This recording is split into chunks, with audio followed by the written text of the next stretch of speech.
título es interesante como para ubicarnos de lo que vamos a hablar. Vamos a hablar, vamos a compartir lo que tiene que ver con la teoría de la administración en lo que tiene que ver con las teorías modernas y contemporáneas, ¿sí? Teorías modernas y contemporáneas, esto me está marcando ya algún, eh, algún sentido de época no tan lejana en su desarrollo.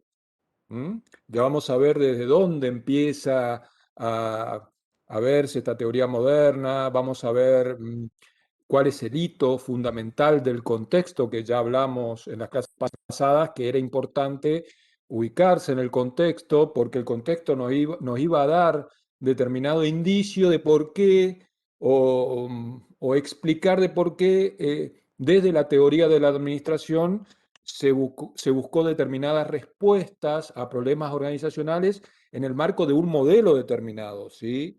En el marco de un modelo determinado, porque evidentemente el modelo que se elige, los paradigmas que se van eligiendo, tienen que ver con dar respuestas a problemas de las organizaciones de una época determinada. ¿Sí? Por eso la teoría de la administración no se estanca, se va construyendo permanentemente más allá de que hay distintas visiones o distintas formas de encarar los problemas de las organizaciones. Y eso lo vamos a ver perfectamente en la unidad 10, donde ya hay un mayor avance en algunas cuestiones, considerando algunas herramientas actuales para dar respuesta a esos problemas, sobre todo en el punto 10, en el punto 3, que habla de, bueno, de la complejidad en la administración y la complejidad justamente de, de, del contexto, ¿no es cierto? Y cómo desde la administración se va buscando dar esas respuestas. Después el desarrollo organizacional, que más que todo tiene que ver con una forma de encarar los problemas de la organización, una forma planeada que tiene que ver con eh, preparar a la organización para justamente para encarar esos problemas. Después es interesante y fundamental continuar viendo lo que ya empezamos a ver en la unidad 5. ¿Se acuerdan que vimos lo que era la organización como sistema? ¿Mm? Entonces, es bueno reforzar algunos conceptos y es bueno entender claramente cuál es el aporte de la teoría de sistemas a la administración, ya dejar fijo o concretizada esa cuestión. La teoría de la contingencia es muy interesante porque la administración básicamente también, para la concepción de algunos pensadores de administración, básicamente va a responder a determinados cambios que se producen en el contexto, por ejemplo. O sea, la administración responde como una variable que es dependiente a determinadas variables dependientes. ¿Sí? O sea, es contingente a la ocurrencia de determinados fenómenos. O sea, de acuerdo a la organización, de acuerdo a la situación, de acuerdo a los fenómenos, es que la organización elige tal camino o tal otro camino para dar respuesta a... eh, bueno, ahí hay un mensaje que está totalmente fuera de lugar, así que voy a proceder a ver, un Disculpe, profe. segundito, por favor. Sí, un alumno Es que Ramiro. otro compañero preguntó si se cortaba y ahí le contestaron nomás. Me ¿Cómo, parece. cómo? No. Un compañero preguntó si se cortaba la llamada y ahí le contestaron, me parece. Ah, bueno, muy bien. Profe, había preguntado nomás si Ah, se bueno, bueno, cortaba ella Ramiro, bueno, nomás. bueno, bueno, bueno. Yo leí solo lo que escribiste, por eso no tenía nada que ver con nada, ¿eh? Muy bien, ningún problema, Ramiro. Todo ok, Dale, tranquilo. dale, no Muy pasa bien, nada, muy profe. bien, muy bien, muy bien. Sin embargo, está bueno esto de tener cuidado lo que uno escribe, les va a pasar en todas las materias, ¿no es cierto? Bueno, bueno, los modelos matemáticos que vienen a dar también respuesta para entender los problemas de la organización. Y por último, en esta unidad, las escuelas neoclásicas, que fíjense que basan su soporte teórico, podríamos decir, en lo que tiene que ver básicamente con reforzar los preceptos de la escuela clásica. O sea, toman un montón de cuestiones de Taylor y Fayol y de todos los que aportaron en el marco de esa teoría y lo que hacen es reforzar esos conocimientos, pero ayornarlos a la época. ¿Mm? Así que también es muy interesante. Bueno, este es un pantallazo general de lo que vamos a ver en esta unidad 9. Ya estamos terminando ya el programa casi. Entonces, fíjense lo que les decía recién, en general las escuelas lo que hacen es intentar interpretar la realidad de cada época, por eso está bueno, ¿sí? Es interesante entender el contexto en el cual se van desarrollando cada una de estas escuelas. ¿Para qué? Para justamente dar respuesta a problemas de la organización. Y en esa cuestión de dar respuesta a problemas de la organización, claramente uno va a lograr que que la organización tenga una supervivencia y además sea rentable, claramente.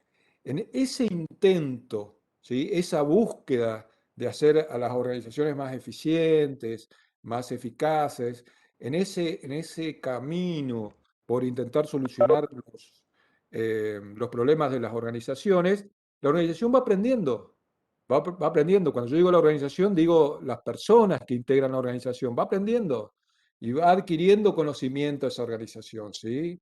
Va adquiriendo conocimiento para tratar de ir mejorando. ¿Mm? Entonces esa es la idea un poco, por eso les hablaba hoy de que la teoría de la administración se va construyendo, ¿sí? Más allá de las distintas concepciones, de las distintas escuelas, de los distintos modelos y de los distintos paradigmas. Profe, Sí, una consulta. Hay una escuela que dice intenta interpretar la realidad de cada época. Esas sí. épocas, más o menos, ¿cuánto suele ser la ¿Cómo cuánto duración, por suele así ser? decirlo? No, no hay una duración, Juan Martín, tiene más que ver con cambios, ¿sí? En la historia del hombre, ¿eh? Más que todo y en la sociedad. No, no es que hay un periodo de tiempo, ¿sabes? Dale, entiendo. Profe, ¿sería como el cambio de la administración con respecto al entorno en el que se relaciona? Sin dudas, es así, Diego. Es el cambio que desde la administración se propone para responder al cambio del contexto, como decís vos. No se olviden lo que vimos en las dos primeras unidades, de que el administrador es un verdadero agente de cambio, ¿sí? Un verdadero agente de cambio. ¿Qué quiere decir esto? Claramente el administrador y la administración, que es su herramienta, que es su medio para el logro de la mayor productividad de las organizaciones con eficacia y con eficiencia, lo que busca básicamente es generar un cambio, pero ¿por qué? No por generar un cambio porque se le ocurre, sino generar un cambio que permita dar respuesta, como decís vos, Diego, a los cambios en el contexto. Exactamente, muy bien. El desafío actual es interesante, ¿qué les parece? Miren si no habrá cambios. Y esto, mirá Diego, este desafío actual de la pandemia, etcétera, te da respuesta a tu pregunta. Este es un hito, ¿sí? Es un hito que va a ameritar que las organizaciones cambien en cierta forma, ¿sí? O aceleren cambios. Fíjense qué interesantes. Algunos cambios ya se venían produciendo. Por ejemplo, la cuestión de la implementación de tecnología de la información fuertemente en las organizaciones. Este contexto, ¿sí? De pandemia, de crisis de COVID-19 y la imposibilidad muchas veces del contacto con las partes interesadas de las organizaciones, hace que la organización tenga que utilizar mucho más fuertemente estas tecnologías de la información. Por eso es muy importante, por ejemplo, por decir, es importante que se fortalezcan estas tecnologías de la información y en todo caso que el Estado, bueno, participe, ¿no es cierto?, en colaborar, ¿sí?, con que las empresas puedan aplicar, sobre todo las pequeñas empresas que no tienen por ahí la posibilidad económica de llevar adelante estos cambios, pero que yo les diré, no sé qué opinan ustedes, representan una parte importante de la supervivencia actual y futura de las empresas, ¿sí? El incorporar todo lo que se pueda a la tecnología de la información. Y eso lo vamos a ver también en la unidad 10 y tiene que ver con una respuesta de la administración. Así que es así, Diego, la administración responde ante los cambios del contexto. Sí, señor. Fíjense, las teorías clásicas, dice la diapositiva, priorizaron la producción, como nosotros ya vimos, sobre todo en el caso de Taylor, ¿sí?, enfrentando los distintos contextos con normas y prescripciones. Fíjense, en el caso de Fayol ya nos estaba estableciendo, ¿no es cierto?, por ejemplo, 14 principios. En el caso de Taylor nos decía todo debe estar planificado. O sea, evidentemente eran escuelas básicamente normativas y prescriptivas. O sea, se prescribe, eso quiere decir, porque lo van a leer en el libro de Chavenato, lo van a leer, ¿qué quiere decir esto de eran prescriptivas y normativas? Es que establecen normas, reglas, ¿sí? Y comportamientos que se deben seguir determinados. ¿Está? Por eso son normativas y prescriptivas. Distintas son las escuelas que vamos a ver ahora que son más descriptivas, ¿sí? Porque describen los problemas. Muy bien. Avancemos. Las teorías modernas, entonces, fíjense, ahí me quedó, fíjense, no sé si alcanzan a ver, priorizan también la productividad, porque en realidad todas las escuelas priorizan como objetivo la productividad con eficiencia y con eficacia. Pero en este caso de las modernas, ¿sí? ¿Qué pasa? Utilizan más, ¿sí? Buscan la descripción para explicar los problemas. En el caso de teorías clásicas, voy para atrás de nuevo, no se preocupen, lo hago a propósito, voy para atrás y pongo la diapositiva donde dice, fíjense, están leyendo las teorías clásicas, también priorizan la producción, ¿sí? Como cualquiera de las escuelas que fuimos viendo y que vamos a seguir viendo, pero desde el punto de vista de lo normativo y lo prescriptivo. ¿Está? Es importante entender estas dos diferencias. Chavenato hace bastante hincapié en esta cuestión para que se entienda básicamente que ahí hay una diferencia. Y por eso también esto tiene que ver con la concepción en las escuelas clásicas, teorías clásicas de modelo cerrado, modelo mecánico, y Chavenato hace muy bien, o lo explica muy bien, o lo muestra muy bien a través de un cuadro, de un esquema, donde muestra las diferencias entre las escuelas, ¿no? Profe, Señor. eso sería más que nada la teoría clásica basándose en hechos y por así decirlo, las modernas podríamos tomarlo más como un arte que una ciencia. Mm, O no, Ramiro, porque yo creo que no estoy no te quiero decir que no tajantemente porque no sé bien a qué hacer referencia, ¿sabes? Porque por ahí vos querés decirme algo que no está mal, pero por lo que me estás transmitiendo, no sería por ese lado, ¿eh? eh, Ahora, si lo querés en- leer un poquito más y el sábado me lo profundizás y lo compartimos con todo gusto y lo profundizamos más. Así como lo estás expresando, no va por ese lado, ¿sí? Fíjate, o va sea, de las nuevo de modernas yo lo esa tomaba como diapositiva. una ¿Cómo? descripción libre. A la moderna yo No, le ¿por qué tomaba una más descripción libre? No es como una descripción basándose libre. en el momento, ¿no? No es descripción libre porque hay mucho trabajo atrás, ¿sabes? Mucha investigación. ¿Mm? Claro, claro, pero se van adaptando, ¿o no? Esa Bueno, pero sería la la diferencia adaptación, entre los dos, no, ¿no? Ramiro, la adaptación en una ciencia no es una adaptación libre usando el paresómetro, es una adaptación en base a investigación y no es libre, hay un método detrás. ¿Mm? Ah, sí, sí, eso es lo que ¿Me no estaba entendés? comprendiendo entre los dos. Claro, no, hay métodos, ¿sí? Hay métodos, hay técnica, hay método. No te olvides cuando nosotros vimos en la primera unidad que la administración la consideramos en la materia básicamente una ciencia en formación, una técnica está, y si es una ciencia, una técnica, el arte existe, pero el arte tiene que ver con la concepción del mundo de quien aplica esa ciencia y la técnica con su personalidad, pero hay un método detrás, ¿sabes? Que se aplica en la administración de las organizaciones. Así lo consideramos en la materia. Podés leer otro autor que te dice que es básicamente arte. Por eso hay distintas concepciones. En la materia, nosotros te tratamos de transmitir que es básicamente ciencia y técnica, sí, básicamente ciencia. Y si es ciencia, no podemos considerarla como básicamente un arte, ¿sí? Pero eso no quiere decir que vos tengas esa concepción y que en todo caso, bueno, si la vas a mantener, la fundamentás en base a un texto que leas y se te va a aceptar. Pero en principio lo que nosotros te queremos transmitir desde la materia, porque nos paramos en ese lugar, es ciencia y técnica. En base a lo que vos decís, tratando de entender un poquito si en estas escuelas modernas tiene que ver con una interpretación libre, yo te diría que no, que no. Hay mucho, mucho trabajo atrás, mucha investigación, mucha observación, mucho método, ¿sabes? Dale, dale, profe. Eso era lo que no Sí, sí, entendía sí, bien. pero Gracias. está muy buena por lo menos la inquietud, ¿no es cierto? Porque evidentemente de algún lado debe salir y algo te debe haber producido esa inquietud a vos, algo habrás leído, así que está muy bueno. Igual te invito a que sigas leyendo lo que leíste, porque por ahí, a ver qué es lo que, por dónde va la cosa. Muy bien. Sí, capaz lo interpreté mal.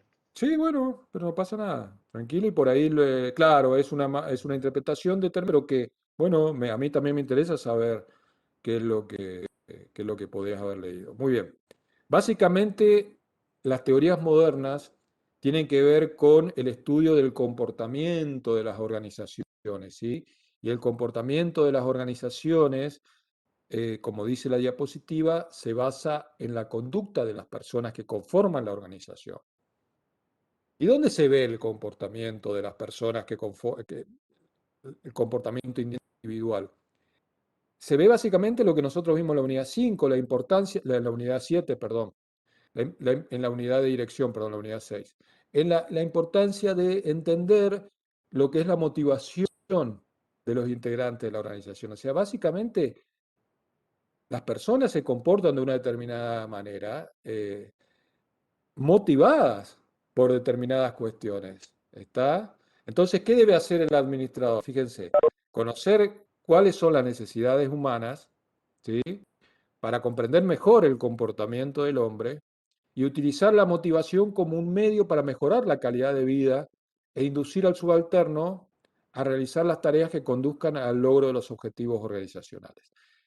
Lo que es importante recalcar acá es que estas teorías modernas se basan principalmente en lo que tiene que ver con el comportamiento de los integrantes de la organización, ¿sí? Acá empieza, ¿sí? Empieza la cuestión de estas teorías modernas, ¿sí? Con el estudio del comportamiento de la organización y la conducta de los integrantes de la organización. Nosotros algo ya habíamos visto cuando vimos en la unidad 6 dirección esta cuestión de las necesidades humanas, porque las necesidades son las que despiertan la motivación. ¿Se acuerdan del ciclo motivacional que vimos en la unidad 6? Y un autor que estudió este tema de las necesidades, ¿sí? Es Abraham Maslow. Bueno, eso ya se vio. Maslow estableció niveles de necesidades, de las necesidades básicas que tienen que ver básicamente con las necesidades de abrigo, la necesidad de alimentación, etcétera. ¿Me están escuchando? ¿Me escuchan bien? Sí, Sí, sí, se profe, escucha Sí, se bien. profe. escucha bien. Sí, Bueno, profe. muy bien, muy bien. Excelente. Hasta llegar, ¿no es cierto?, a las necesidades superiores que tienen que ver básicamente con que la persona esté realizada consigo mismo y realizada, ¿sí?, con lo que pasa en su contexto, ya sea su contexto que tenga que ver con su ámbito de trabajo, su contexto de desarrollo profesional, su contexto familiar.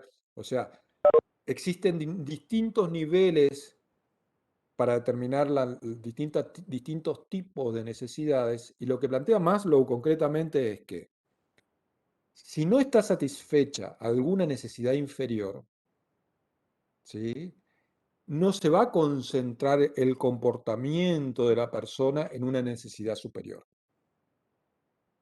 ¿Tá? Si alguna necesidad inferior deja de ser satisfecha, vuelve a predominar en el comportamiento y genera tensión en el individuo. Y eso lo podemos ver cualquiera de nosotros cuando tenemos alguna necesidad básica. Es como que las otras necesidades que son superiores, ¿sí?, las de seguridad, la de sociabilización, eh, la de autosatisfacción en el sentido de sentirse satisfecho con lo que uno va logrando, de logro personal, etcétera, van quedando de lado hasta que se satisfacen las necesidades básicas. Eso lo podemos experimentar permanentemente. Muy bien. Profe, Sí, en eso de sí. la jerarquía de necesidades, ¿en qué varía la primera con la tercera? ¿Dónde está la tercera? La que dice, o sea, la que dice, solo cuando un nivel inferior está satisfecho surge la necesidad más elevada, con la que dice, cuando las necesidades más bajas están razonablemente satisfechas, aparecen las más elevadas. No, tenés razón, no hay mayor diferencia. No, el texto está así, por eso yo hice mi speech. Sí, tenés razón. En realidad, por eso lo expliqué, Juan Martín. Hasta que no esté satisfecho la inferior, la conducta no está motivada por una necesidad superior. ¿Está? Sí, ahí hay una repetición. Sí, Tenés profe. razón. Claro. Bueno, por eso lo expliqué. Hice toda una explicación de ese texto, de esa diapositiva. Está así la diapositiva. Bueno, yo hice una explicación. Muy bien. Perfecto. Muy detallista. Muy bien. Profe, Perfecto. una Vamos. consulta. Sí, sí. Hay lo que recién estábamos leyendo. Una parte hablaba de Sí, que Nicolás. si se deja de satisfacer necesidades básicas, genera una tensión. Sí, sí, Esa Nicolás. parte, ¿me podría explicar de nuevo, por favor? Bueno, una necesidad básica, ¿cuál puede ser, Nicolás? Por ejemplo, tener hambre, ¿sí? Tener Sí, ganas de ir al sí, sí, baño. sí, sí. ¿Entendés? Y las necesidades superiores son, por ejemplo, la necesidad de tener tu casa, la necesidad de sociabilizar con otras personas, y así va subiendo hasta las que tiene que ver con lo que tiene que ver con la satisfacción personal de, bueno, de realizar bien tu trabajo, de ascender en la organización en la que estás, etcétera. ¿Entendés? Esas serían ya las superiores. Cuando vos no tenés satisfechas las necesidades inferiores, es como que las necesidades superiores no alcanzan a estimular, ¿me entendés? A motivar un determinado comportamiento.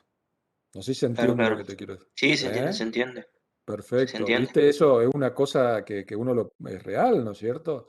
Sí, es real, es real. Es real, ¿no es cierto, Nicolás? Está descrito por este De autor Abraham hecho, Maslow. Sí, de decime. hecho, el estudiar mismo también es una necesidad que uno se pone a Sin pensar. Pues duda, si nos satisface el alimento, sin dudas. no puedes Y pensar además, mucho. fíjate, claro, Nicolás, y el buscar un trabajo tiene que ver con satisfacer necesidades básicas, ¿sí o no? Para tener un Sí, ingreso. también, sí. ¿Eh? Claro, y fíjate vos, el estudiar, excelente tu ejemplo. Yo diría que tiene los dos componentes, porque por un lado estás estudiando para tener un título para el trabajo el día de mañana, está para poder tener un ingreso y para poder satisfacer determinadas necesidades básicas, ¿sí? ¿Estamos de acuerdo? Las Sí, sí, necesidades Pero sí. más además, elevadas contribuyen a las básicas. claro, pero además, fíjate, como dice Juan Martín, además el estudiar te va a permitir qué cosa, ir satisfaciendo necesidades superiores, porque vas adquiriendo conocimiento, y después como tenés un título, vas a conseguir un mejor trabajo, ¿se entiende, o no? O sea, es así, muy bien.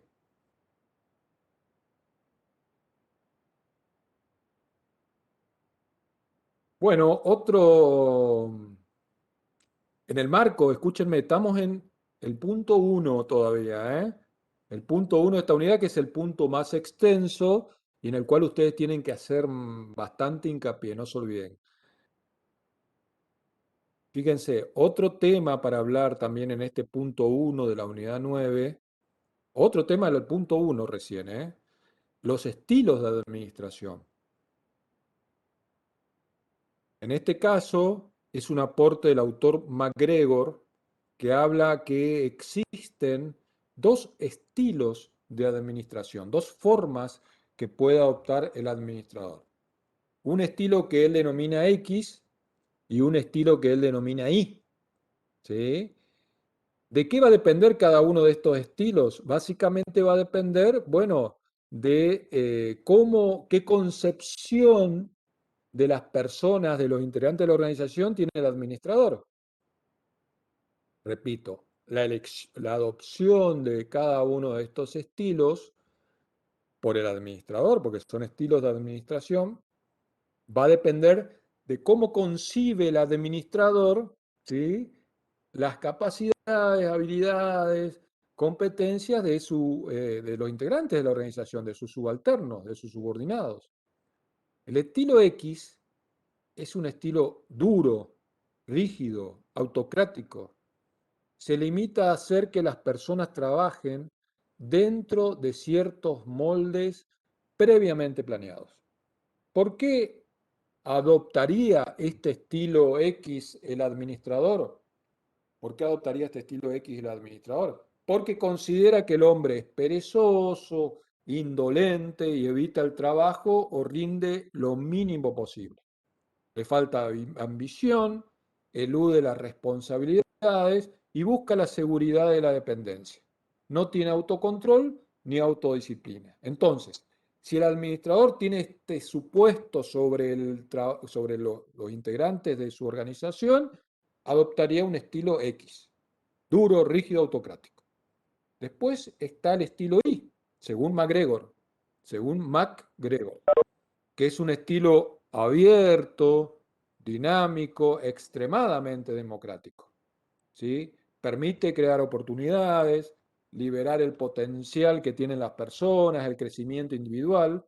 En este caso, la concepción del administrador es: el hombre promedio no le desagrada el trabajo, es autocontrolable, el trabajo le otorga satisfacción, las personas se motivan y buscan el desarrollo personal asumiendo responsabilidades. Entonces, ¿se entiende esta idea? De acuerdo a la concepción que tenga el administrador sobre los integrantes, ¿sí? Sus subalternos, el integrante de su grupo, de su equipo, él adoptaría uno de estos dos estilos.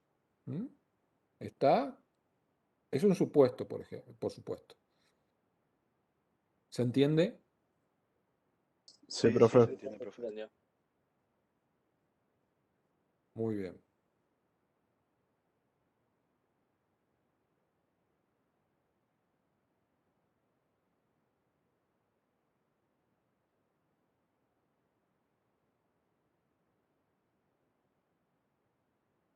Excelente.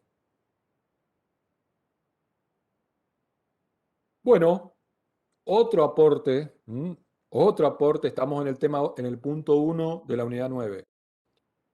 Un poco relacionado con el anterior de MacGregor, lo tenemos a este otro pensador de la administración que fue Rensis Likert. Rensis Likert. Y él habló de sistemas administrativos. ¿Sí? Y él propuso cuatro sistemas de administración según cuatro diferentes perfiles organizacionales. ¿Sí? O sea, cuatro sistemas de administración de acuerdo a cuatro variables de estudio. ¿Sí? ¿Cuáles son las cuatro variables que él tomó como base? Son el procedimiento en la toma de decisiones, la comunicación, ¿sí? Las relaciones interpersonales y las recompensas organizacionales. El proceso decisorio tiene que ver con la forma de tomar decisiones, ¿sí? Si es una forma muy centralizada o descentralizada. Si las decisiones se toman solamente en la cúspide de la organización y no se derraman por toda la organización, es decir, que hay más centralización. Nosotros ya hablamos que la centralización y la descentralización no son extremos, sino son grados de un continuum, ¿sí? La comunicación, si es una comunicación en la cual solamente se comunican órdenes o también se comunica en forma ascendente algún tipo de retroalimentación, de feedback, ¿sí? de información que sirva para la toma de decisiones. Las relaciones interpersonales, si es una relación solamente de superior a subordinado, o si hay algún tipo de relación en el cual los subordinados pueden aportar también al superior para la toma de decisiones, y las recompensas en el sentido de si existen o no, ¿sí? Hay organizaciones en las cuales directamente no existen recompensas y hay organizaciones en las cuales se recompensa justamente esta cuestión de participación y de empoderamiento por los integrantes de la organización. Cuanto más participación, más empoderamiento, ¿sí? Más se recompensa a esos integrantes. De acuerdo a estas variables, Likert estableció cuatro perfiles, cuatro sistemas administrativos, cuatro sistemas de administración que pueda adoptar el administrador. Chavenato esto lo muestra en un cuadro espectacular, ¿sí? Donde ustedes van a poder ver esto bien detallado porque está en un esquema, en un cuadro. Entonces, los perfiles que él le determina, repito, para que ustedes entiendan en base a la consideración de estas variables y cómo se desarrollan, ¿sí?, estas variables en algún tipo de organización, él determina que hay 4 sistemas de administración. Un autoritario coercitivo, donde básicamente todo es, ¿sí?, la decisión en la cúspide, la comunicación es solamente descendente, no hay relaciones interpersonales y las recompensas tampoco existen, ¿sí? Un autoritario benevolente donde existen de esta forma el comportamiento de las variables, pero ya un poquito más laxo, ¿sí? Donde empiezan a haber algún tipo de relaciones interpersonales, empieza a haber algún tipo de recompensas, ¿está? El otro perfil que él establece, o sistema administrativo, es el consultivo, donde sí ya existe un proceso decisorio en el cual ya hay una participación de los subordinados, es decir, que existe información que va de abajo hacia arriba y que sirve para la toma de decisiones del nivel superior. Existe una especie de centralización, ¿sí? Existe la comunicación de abajo para arriba, como le decía recién. Ya hay relaciones interpersonales en el sentido de que el superior considera, ¿sí?, lo que opinen, los aportes de los subordinados, sigue siendo toma las decisiones el superior, por eso se llama consultivo. Y existen recompensas ya cuando existe un buen desempeño de parte del subordinado. Hasta llegar al otro extremo, ¿no es cierto?, que es el participativo, el otro extremo, o sea, tenemos por un extremo el autoritario coercitivo y el otro extremo el participativo, que ya en este caso, en relación a las variables que vimos recién, sí existe un proceso decisorio compartido, sí existe una gran comunicación, no solamente de arriba para abajo, sino de abajo para arriba, en el feedback, en la retroalimentación. Sí existen relaciones interpersonales, se consideran, ¿no es cierto?, la importancia de los integrantes de la organización, y sí existen recompensas en el sentido de que se recompensa la mayor productividad y los aportes, ¿no es cierto?, y el empoderamiento de los integrantes de la organización. ¿Está? La verdad que esto es muy interesante y estos son los 4 sistemas administrativos que propuso eh, Likert. ¿Alguna pregunta en relación a esto? Profe, Sí, el benevolente, es el que ahí empieza ahí ya a haber algún tipo de comunicación sí, entre los diferentes sectores de la empresa. sí, Nicolás, si es así, ¿Sería así? excelente. Sí, es así. O sea, en los perfiles ahí estamos yendo desde el menos participativo al más. ¿Ese orden lleva? Excelente, Nicolás.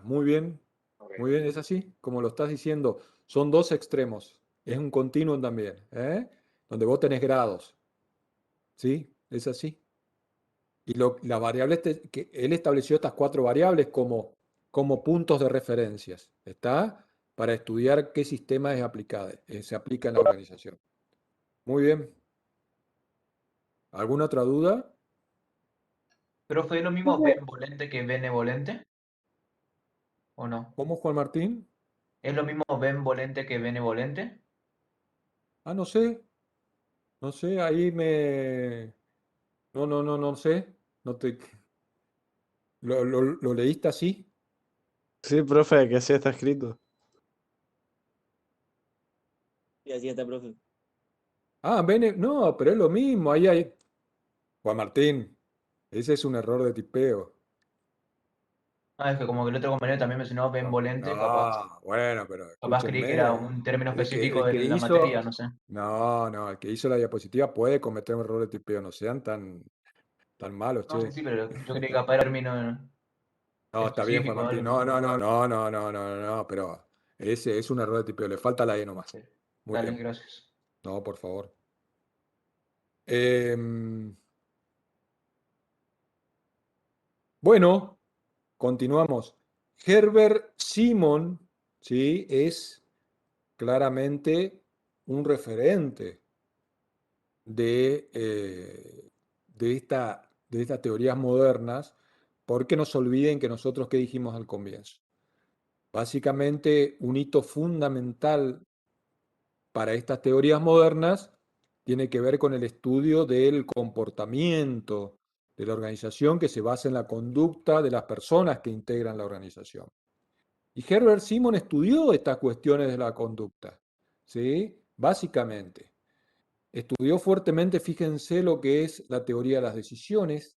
Claramente mucho de lo que nosotros sabemos y aplicamos de la administración y que tiene que ver con las decisiones, tiene que ver con el desarrollo de Herbert Simon, ¿sí? Herbert Simon consideraba a las organizaciones como un verdadero sistema de decisiones, ¿sí? O sea, todo lo que se hace en las organizaciones tiene que ver con decisiones que se toman. Y se toman decisiones en todo momento. Se toman decisiones en todo momento y se toman decisiones en todos los niveles de la organización, ¿sí? También Herbert Simon nos plantea la cuestión del proceso de toma de decisiones en sus distintos pasos o fases y plantea una teoría muy importante que es la teoría del equilibrio organizacional. ¿En qué consiste la teoría del equilibrio organizacional?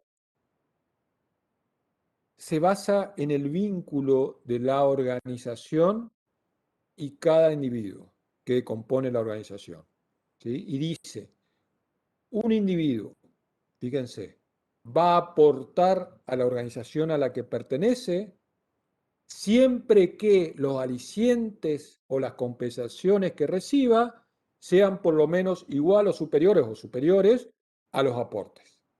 Repito, ¿en qué consiste la teoría del equilibrio organizacional? Básicamente en el vínculo, tiene que ver con el vínculo entre las organizaciones y los integrantes de la organización. Y él plantea que, básicamente, cada integrante de la organización va a aportar a la organización en la medida que los alicientes o compensaciones superan a esos aportes, ¿sí? Por eso él lo llama o la llama teoría del equilibrio organizacional. Profe, o sea que siempre la organización va a tener que aportar un poco más que el operario en este caso. Siempre lo que él plantea es que, claro, el operario, el integrante de la organización va a aportar, ¿sí?, a la organización en la medida, claro, como lo decís vos, de que la organización le brinde mínimamente más alicientes o compensaciones. Sí, es así. Las Y compensaciones en este caso serían hace, los sueldos, ¿no? por supuesto, Juan Martín, exactamente, muy bien, por los sueldos. No solamente los sueldos, como decís vos, básicamente tienen que ver con esto, pero muchas veces también, si nosotros decimos, a ver, ¿qué más de los sueldos? Bueno, existe la posibilidad de una carrera dentro de la organización. ¿Entendés, Juan Martín? El lado de la carrera para una persona también es importante, o sea, el sueldo más la carrera. ¿Se entiende lo que es la carrera dentro de una organización o no? ¿Alguien quieren que Claro, les también explique en dos palabras? ¿Es el ascender dentro de una organización, profesor? Claro, tiene que ver con ascender en la organización y la organización muchas veces puede planear esto, ¿no? Obviamente que esto conlleva capacitación, perfeccionamiento y eso se llama carrera, o sea, cómo ven la organización que vos que ingresás en una determinada organización, en una empresa, vas a ir recorriendo el camino interno en los años en los que estás en la organización. ¿Se entiende la idea? A Sería través de como, perfeccionamiento, capacitación, etcétera.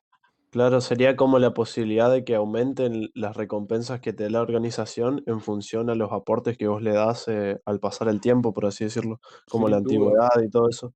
Muy Mm. bien, sin duda, Franco, pero no solamente con la antigüedad, ¿sabes? O sea, la antigüedad también es un elemento, pero la idea muchas veces más motivante, más allá de más obvio, el salario, como dice Juan Martín, básico.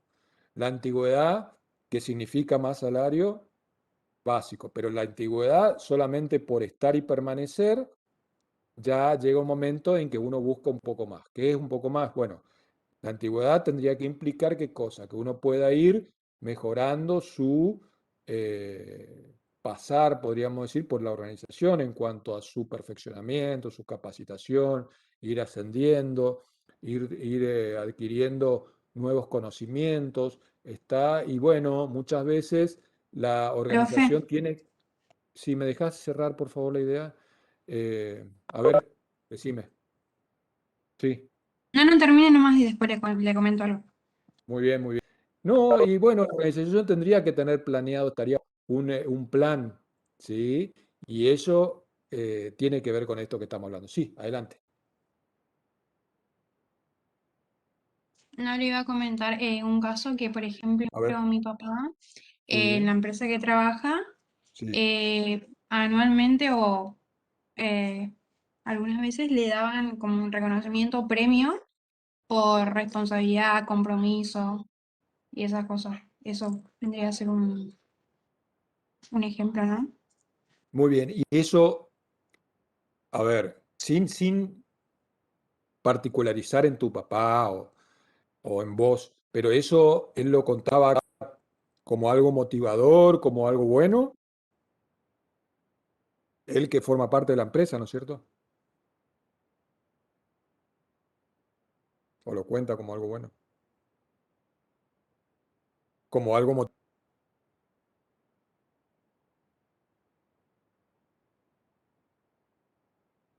Profe, Sí, los sin didácticos también. dudas. ¿Eh? Sí, yo creo que Perfecto, sí. excelente. Bueno, excelente, muy bien. Bueno, es así, o sea, eso es lo que se llama carrera, ¿no es cierto?, dentro de una organización, de una empresa. ¿Quiénes son los que tienen que ver a veces en el caso de empresas medianas o más grandes, con el armado de la carrera? Es el área de recursos humanos, ¿sí? El área de recursos humanos, justamente una de sus funciones tiene que ver con la carrera de los integrantes de la empresa, de la organización. Y está bueno, fíjense en el caso, la mayor parte de ustedes obviamente van a ingresar a una organización de acuerdo a su título el día, buscando que desarrollen tareas que tienen que ver, ¿no?, con lo que en teoría aprendieron en la facultad, etcétera, y estudiaron. Pero una vez que están dentro de una organización, sin dudas, ustedes van a tener la posibilidad, si quieren ustedes, obviamente, depende también su motivación y sus necesidades, de ir ocupando otros cargos superiores, ¿sí? Y eso es lo que se llama eso es lo que se llama carrera administrativa. Y bueno, en ese recorrido que van a hacer, seguramente como yo les dije en la primera clase, ¿eh? Cada vez más van a ir implementando lo que es el proceso administrativo y van a ir dejando de hacer cosas específicas de su profesión. ¿Sí? O sea, a medida que van ascendiendo, van gerenciando. Y si van gerenciando, van administrando. Y si van administrando, van planificando, organizando, dirigiendo y controlando. ¿No? Así que bueno, esa es la idea. ¿Sí? Y la idea es que se logre, ¿no es cierto? Es que se logre ese equilibrio y que existe ese equilibrio organizacional. Otro aporte de Herbert Simon es en lo que tiene que ver lo que él llamó el hombre administrativo. También es muy interesante porque lo que él plantea es que el administrador, quien toma decisiones en administración, no tiene acceso a toda la información, tiene acceso a una parte de la realidad.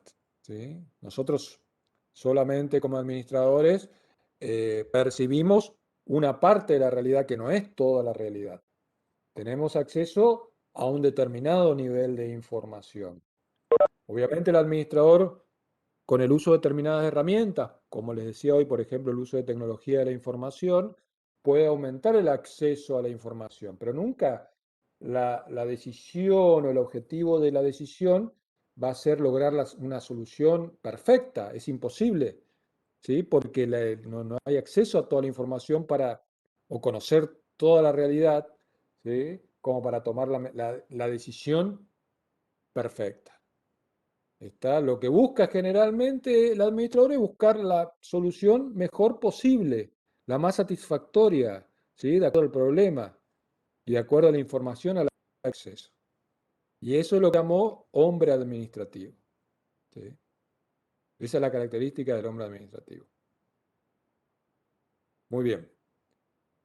Entonces, como les decía al comienzo, y de acuerdo como está así planteado en la diapositiva, Herbert Simon trabajó mucho, Herbert Simon y los que lo acompañaron, trabajaron mucho la cuestión de la decisión, muchos de los aportes que tienen que ver con ellos son los que después fuimos viendo en la administración, que tiene que ver con la toma de decisiones, y en este caso se plantea que decisión es un proceso de análisis y selección entre diversas alternativas disponibles del curso de acción que la persona o organización deberá seguir para alcanzar objetivos. Entonces, acá tienen ya una definición de decisión. Márquenla, recuádrenla. Este material obviamente está en el aula virtual, pero si quieren subrayar, si quieren.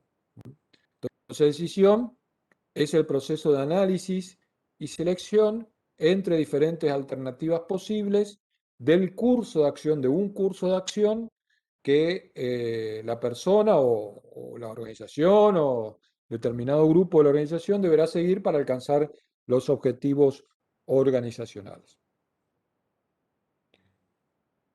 Bueno, como ven, son muchos aportes, son varios aportes.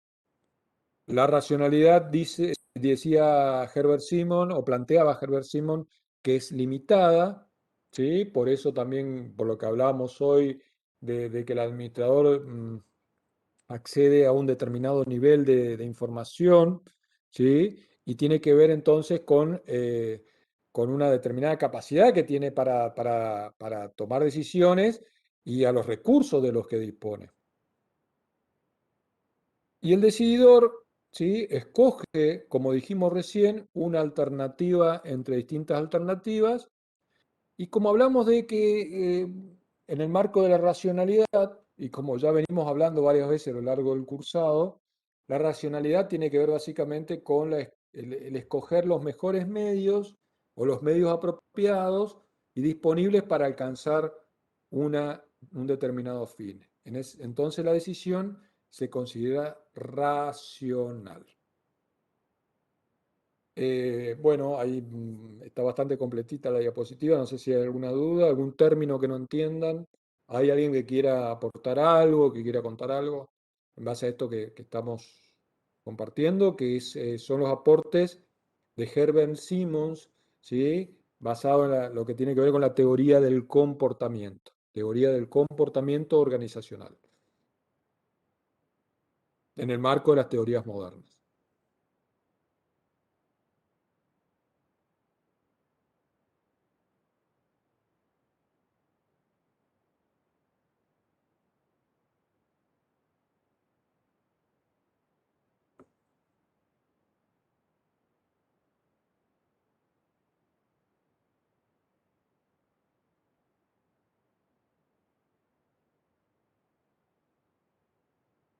Muy bien.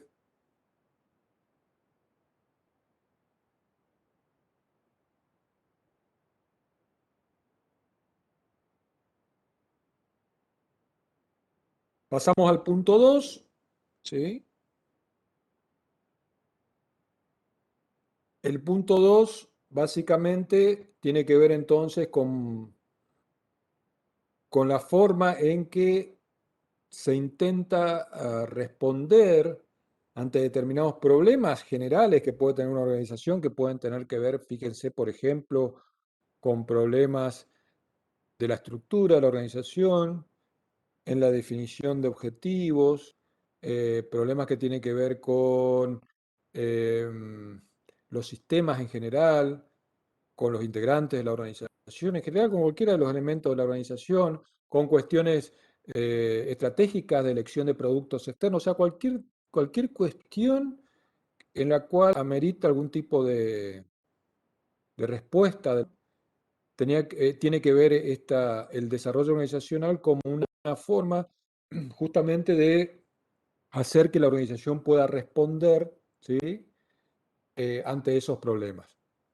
Científicos y sociales entonces proponían el énfasis en el desarrollo planeado de las organizaciones para hacer frente a cambios del medio ambiente ya en la década del 60, ¿sí? Que eran importantes en la década del 60. Ahí está.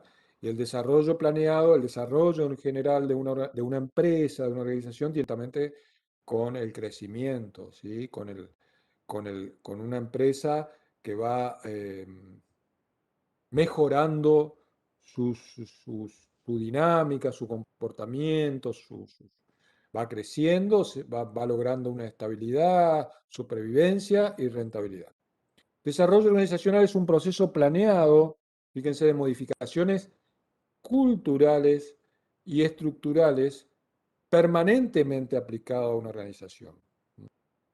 Es un proceso planeado. Eso es una de las características del desarrollo organizacional, o sea, se considera una respuesta de la organización, pero no una respuesta organizacional improvisada o circunstancial.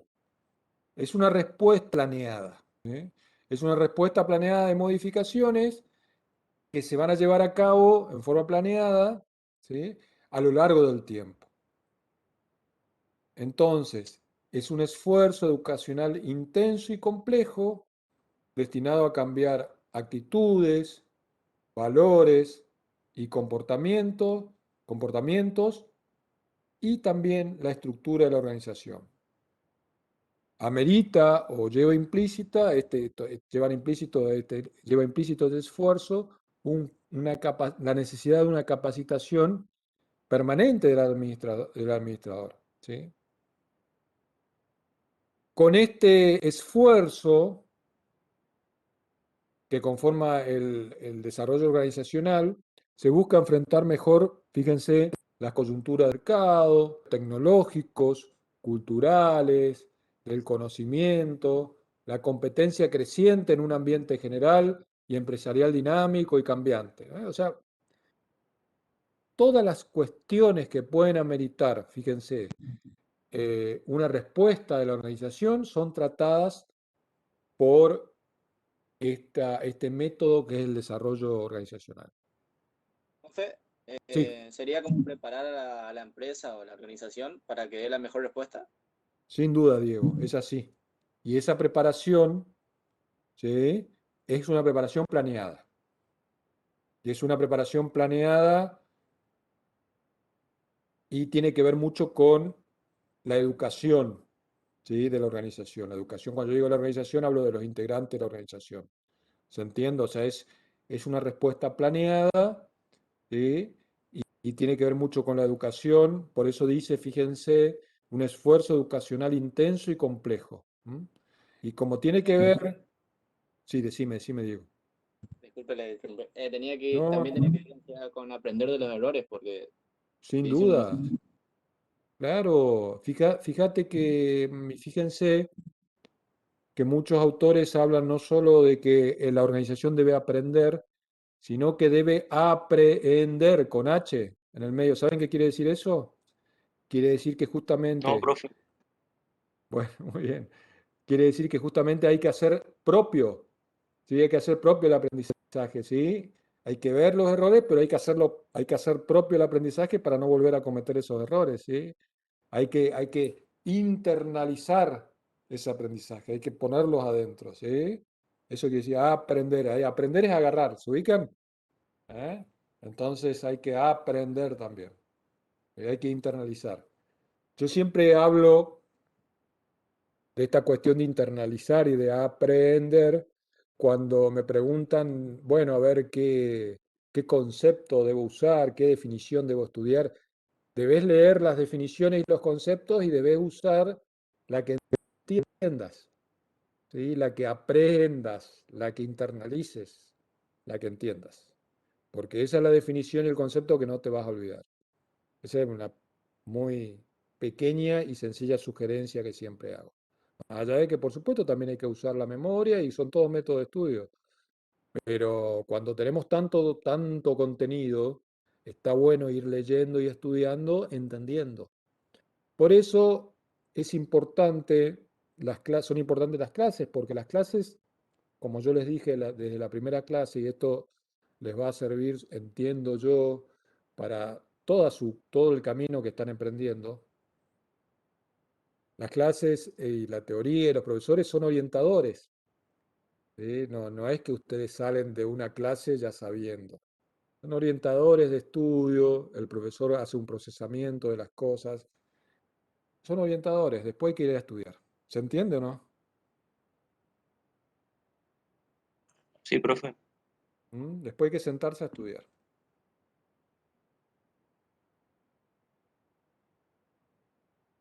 Muy bien.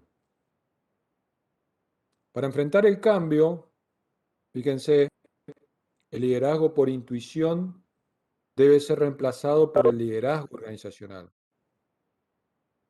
prevaleciendo la autoridad del conocimiento sobre la autoridad jerárquica. Epa, qué interesante. ¿Y por qué? ¿Qué querrá decir este párrafo? A ver, léanlo tranquilos y a ver quién se anima. Léanlo, a ver. El Sería último párrafo. que tiene que tomar la autoridad alguien que tenga Diego, te conocimiento. escucho, Diego, te escucho bajito. Yo no sé, puedo ser yo porque yo veo mi imagen, por ejemplo, y veo que se me... a ver, mi audio. Ahora te escuché bajo, Diego. Si podés aumentar el audio, yo... Ah, profe. Pero te vuelvo a decir, puedo ser yo el problema, ¿eh? Creo que está bien, profe. Bueno, ahí te escuché un poquito más. Sería que la autoridad la tome alguien que tenga conocimiento del problema y no alguien que, o sea, la tome así de lleno y sin ningún tipo de planeamiento ni nada. Pero Diego, no te olvides que la autoridad es la autoridad formal y está establecida por la organización y tiene que ver con el cargo. En todo caso, voy a hacer referencia al liderazgo, ¿puede ser? Sí, creo que me mezclé un poco ahí. Bueno, pero está bueno, Profe, ¿viste? Ir viendo las diferencias. Sí, Juan Martín. Pero puede está muy ser bueno, que, Diego, muy bueno el aporte. Sí. puede ser que menciona que dice que hay que reemplazar el liderazgo subjetivo por el objetivo, por así decirlo. ¿Y cómo sería eso, Juan Martín? A ver, ¿cómo se reemplaza el O sea, en vez de subjetivo por el liderar en objetivo? base a lo que vos pensás, Mm, liderar en base a los datos que tenés, la información que tenés, el alineamiento de la empresa, las políticas de la empresa, etcétera. muy bien, Juan Martín, pero yo te agrego algo, pero para que no más, ¿eh? El conocimiento tiene que ver solamente con datos, con información, con estudio, o conocimiento también tiene que ver con eso, pero algo más. No, Que el obviamente la sujeto. experiencia también te suma conocimiento y no necesariamente necesitas Exactamente, datos. muy bueno, Juan Martín, muy bueno la experiencia del otro componente. Exactamente. Entonces, coincido con vos. Está bien. Lo único que yo te diría, a ver, que lo subjetivo en una partecita es importante, ¿sabes? Nada más. Pero coincido con vos en lo que está planteando. Y en el caso de también lo que dijeron recién, fíjense, la autoridad jerárquica nos da el cargo, ¿sí? El cargo nos da la autoridad jerárquica y el poder formal, ¿está? Pero lo que dice es que para enfrentar el cambio sería interesante aplicar, ¿no es cierto?, un liderazgo, y como dice Juan Martín, más basado en el conocimiento que basado solamente en ese poder formal que nos da la autoridad jerárquica. El líder tiene un poder informal, ¿no es cierto?, que está basado en el conocimiento. Muy bien. Pasa esto que estuvimos viendo, ¿sí? Podemos decir que a partir de la aplicación de este desarrollo organizacional, bueno, se pueden realizar distintos cambios que tienen que ver con la estructura, con el comportamiento, etcétera, etcétera, etcétera. Bueno, dejamos acá, nos queda una parte de la unidad 9 para desarrollar el sábado. Si tienen alguna duda, lo vemos el sábado. Entonces nos encontramos el sábado 6:30 de la mañana, ¿no es cierto? Muy bien. ¿Qué? ¿No era 9:30, ¿Se profe? cambió, profe? 9:30, perdón, 9:30, sí. Ah, ya me estaba Yo asustando. creí que iban a, yo no, yo creí que iban a quedar despiertos y me encontré directamente a las 6:30, ¿eh? Pero bueno, Se toma un bueno, café ya. totalmente bueno, pero para que nadie se confunda, 9:30 de la mañana entonces, El sábado nos encontramos, ¿eh? El 6, pero al revés. Exactamente. Muy bien, Juan Martín. Nos vemos. Hasta luego, profe. Chao, Buenas profe, noches. buena Gracias. clase. Chao. Hasta luego, profe. Chao. Chao, chao.